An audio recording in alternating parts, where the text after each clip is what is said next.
David Haye, The Rise, the Rivalries, and the Fall of the Hayemaker. In boxing, speed kills. Power destroys. But confidence defines everything. And few fighters embodied confidence like David Haye. Explosive, charismatic, controversial. A fighter who didn't just enter the ring to win. He came to make a statement. From the streets of London, to becoming a unified cruiserweight champion, to shocking the heavyweight division, and then to one of the most dramatic downfalls in modern boxing. This is the story of David Haye. Early life. David Daron Haye was born on October 13, 1980, in London. Raised in South London, Haye grew up in a working-class environment where discipline and resilience were essential. From a young age, he showed signs of athleticism, quick hands, fast reflexes, and natural coordination. But boxing wasn't immediately his destiny. Like many kids, he explored different sports before finding his path.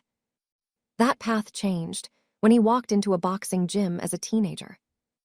And almost instantly, it clicked. Amateur career. Haye quickly developed into one of Britain's most promising amateurs. His style was already forming, fast, aggressive, and unpredictable. In 2001, he reached a major milestone. At the World Amateur Championships, Haye won a silver medal. This wasn't just a victory. It was a signal, a sign that he was ready for the next level. Soon after, he made the decision. He would turn professional. Early pro career, the knockout style. From his very first professional fights, Haye stood out. He wasn't a cautious fighter. He was explosive, aggressive, dangerous. Fans quickly noticed his ability to end fights early. But with that aggression came risk. And in 2004, that risk caught up with him. First major setback. Haye faced Carl Thompson in a brutal fight. He started strong. Fast, sharp, dominant. But as the rounds went on, fatigue set in. Thompson capitalized. And in a dramatic turnaround, Haye suffered his first professional loss. It was a painful lesson. Power alone wasn't enough. He needed control, discipline, strategy, cruiserweight domination. Haye rebuilt himself. Smarter, sharper, more focused. And soon, he began his climb again, becoming champion. In 2007, Haye faced Jean-Marc Mormec, a tough, experienced champion. The fight was intense. Back and forth. At times, Haye was in trouble. But then, he unleashed his power and stopped Mormec. David Haye became a unified cruiserweight champion, defining victory. In 2008, he faced Enzo Maccarinelli. This fight, it didn't last long. Haye demolished Maccarinelli in under 2 rounds. It was explosive, brutal, a statement to the entire boxing world. He had cleaned out the cruiserweight division. There was nothing left to prove. So he made a bold decision. Move to heavyweight. Moving from cruiserweight to heavyweight is no small step. Bigger opponents, more power, more danger. But Haye believed he had what it took. Speed, power, confidence, and a willingness to take risks. Early heavyweight statement. In 2009, Haye faced Nikolai Valuev, a giant of a man. 7 feet tall. Massive reach advantage. Haye used speed and movement. He didn't trade. He boxed smart. And after 12 rounds, he won. David Haye became WBA heavyweight champion. Haye is one of only 3 boxers in history to have unified the cruiserweight world titles and become a world heavyweight champion. Rivalry. At the time, the heavyweight division was dominated by the Klitschko brothers, Wladimir Klitschko and Vitaly Klitschko. Haye was loud, confident. He called them out constantly. Trash talk, bold predictions. The fight everyone wanted finally came in 2011. Haye versus Wladimir Klitschko. It was massive. High stakes. Global attention. But the fight didn't go as expected.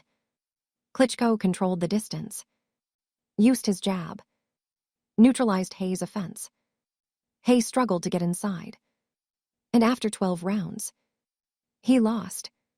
A clear defeat. The toe controversy. After the fight, Haye revealed a broken toe. He even showed it on camera. Some believed him. Others didn't. Critics saw it as an excuse. And this moment became one of the most talked about controversies of his career. Retirement and comeback. After the loss, Haye stepped away from boxing. In 2012, he announced his retirement. But in boxing, retirement is rarely permanent. The comeback. In 2016, Haye returned. He looked sharp, powerful, dangerous again. Fans began to wonder. Could he reclaim his place at the top? Tony Bellew rivalry. Then came Tony Bellew. A fight full of tension and trash talk. In their first fight, Haye suffered an Achilles injury mid-fight. But he kept going, fighting on one leg. Eventually, he lost. The rematch. In 2018, they fought again. This time, it ended quicker. Bellew stopped Haye decisively. And just like that, the comeback was over. Personal life. Outside the ring, Haye has always been a complex figure. Confident, sometimes seen as arrogant. Charismatic, but polarizing. He embraced the spotlight. Used media to build fights. Understood entertainment as much as competition. But behind that persona was discipline, dedication, and a fighter who took risks others avoided. Legacy. David Haye's career is difficult to define with one word. He was a champion, a showman, a risk-taker, a disruptor. He conquered cruiserweight, captured heavyweight gold, and brought excitement to every fight. But his career also serves as a reminder.